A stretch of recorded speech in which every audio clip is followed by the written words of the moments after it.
സത്യത്തിൽ എപ്പോഴും ഞെട്ടിക്കുന്ന പ്രൊമോ എന്ന് പറയുമെങ്കിലും ഇത് സത്യത്തിൽ ഞെട്ടിക്കുന്ന പ്രൊമോ തന്നെയാണ് കേട്ടോ.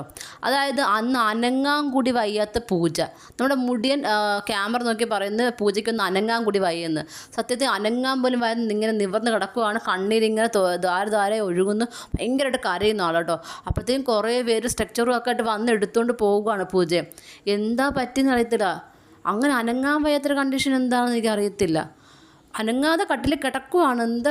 എന്ത് പെട്ടെന്ന് ഇനി ദേഹം വേദന വല്ലതും ഉണ്ടോ എന്തോ എനിക്കറിയില്ല. എന്തായാലും ആൾ അനങ്ങുന്നില്ല, അനങ്ങാതെ കിടക്കുവാണ്. ഒന്ന് അനങ്ങാൻ കൂടി വയ്യെന്നാണ് നമ്മുടെ മുടിയൻ പറയുന്നത്.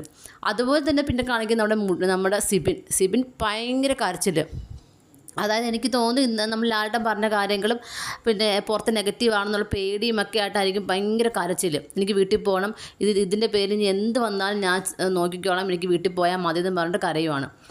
ഭയങ്കരമായിട്ട് രണ്ടുപേരും ഇപ്പോൾ ഒരു പ്രൊമോ രണ്ട് കാര്യങ്ങൾ കാണിക്കുന്നത് രണ്ടും ഭയങ്കര ഒരു ഞെട്ടിക്കുന്ന കാര്യങ്ങൾ തന്നെയാണ്. സത്യത്തിൽ എനിക്ക് പൂജയുടെ കാര്യം ഓർത്തിട്ട് എന്താണ് പറ്റുന്നുള്ള ടെൻഷനാണ്. കാര്യം ഒരാൾ അനങ്ങാൻ വയ്യാത്തൊരു കണ്ടീഷനിൽ കിടക്കുമെന്ന് പറഞ്ഞാൽ എനിക്കറിയില്ല. കണ്ണിനിങ്ങനെ പൊക്കോണ്ടേ ഇരിക്കുന്നു, പക്ഷേ ഒട്ടും അനങ്ങാൻ പോലും വയ്യെന്നാണ് പറയുന്നത്. എന്നിട്ട് സ്ട്രക്ചർ കൊണ്ടുവന്ന് ഒരുപാട് പേര് വന്നിട്ട് എടുത്തുകൊണ്ട് പോവുക ചെയ്യുന്നത്. അപ്പം അത്രയ്ക്കും മോശമായിട്ടുള്ള എന്ത് കണ്ടീഷനാണെന്ന് അറിയത്തില്ല.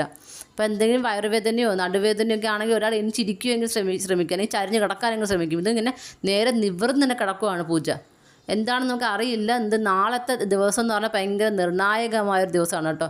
കാര്യം പൂജയുടെ കാര്യം അങ്ങനെ, നമ്മുടെ സിബിൻ്റെ കാര്യം ഇതിങ്ങനെ. സിബിന് പിന്നെ വീട്ടിൽ പോകണമെന്ന് പറയുന്നത് എന്തിനാണെന്ന് നമുക്കറിയാം. പക്ഷേ പൂജയുടെ കാര്യം എന്ന് പറഞ്ഞാൽ എന്താണ് സംഭവിക്കുന്നത് അറിയാൻ വയ്യ. അതുകൊണ്ട് ഭയങ്കര ടെൻഷൻ എനിക്ക് പൂജയുടെ കാര്യത്തിലാണ്. എന്താണ് ഒരാളുടെ ഫിസിക്കലി ഒരു പ്രശ്നം ഉണ്ടാവുമെന്ന് പറഞ്ഞാൽ നമുക്ക് അറിയില്ല അത് എന്ത് കണ്ടീഷനാണ് ഇങ്ങനെ അനങ്ങാതെ നടക്കുന്നുള്ളത്.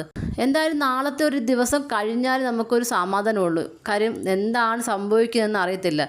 പ്രത്യേകിച്ച് എനിക്ക് ഈ ചെന്നൈ സെറ്റ് എന്ന് പറയുമ്പോൾ തന്നെ എനിക്ക് നെഗറ്റീവ് അടിക്കും ഈ ബിഗ് ബോസിൻ്റെ. അതുകൊണ്ട് തന്നെ ഭയങ്കര ടെൻഷനാണ്. എന്താണ് ഇപ്പോൾ ഇങ്ങനെയൊക്കെ സംഭവിക്കുന്നതെന്നുള്ള ഒരു കാര്യങ്ങൾ. എന്തായാലും നോക്കാം നമുക്ക് ഇനി എന്തൊക്കെയാണ് നടക്കാൻ പോകുന്നത്. നിങ്ങൾക്ക് എന്താണ് തോന്നുന്നത്? നിങ്ങളുടെ അഭിപ്രായം താഴെ കമൻറ്റ് ബോക്സിൽ മറക്കാൻ രേഖപ്പെടുത്തണം. കൂടുതൽ ലൈവ് അപ്ഡേഷനുമായിട്ട് ഉടനെ വരുന്നതായിരിക്കും.